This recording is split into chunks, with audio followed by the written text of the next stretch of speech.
A lot of people ask me how to deal with a narcissist. I actually think that's the wrong question because most people aren't struggling with a diagnosis. They're struggling with a pattern. They're dealing with someone who twists conversations, someone who turns every concern back on them, someone who leaves them wondering if they're the problem. So instead of asking how to deal with the person, I think the better question is, how do you protect yourself when someone consistently makes you question yourself?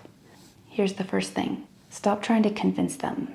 The moment you find yourself explaining the same thing for the 5th time, you're probably no longer having a conversation. You're defending your reality.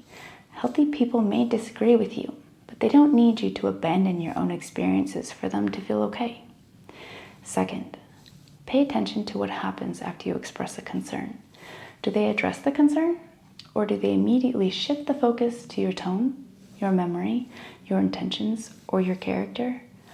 One of the fastest ways to stay stuck is to spend all of your energy defending yourself instead of discussing the original issue. Third, start writing things down, not because you're building a case against someone, because you're trying to stay connected to yourself.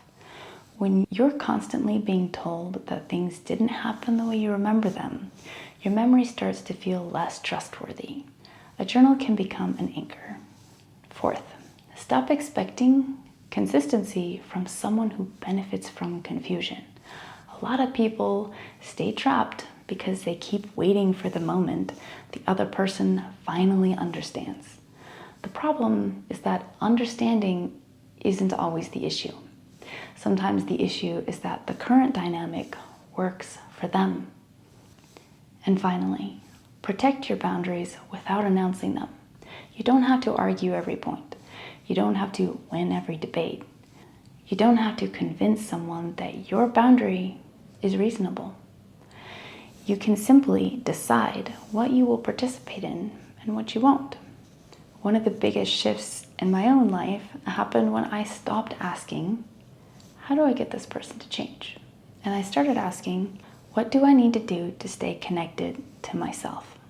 Because when you've spent years questioning your own thoughts, feelings, and instincts, rebuilding trust in yourself becomes the work. That's actually one of the reasons I built Reclaim. For years, I kept looking for tools that would help me make sense of what I was experiencing.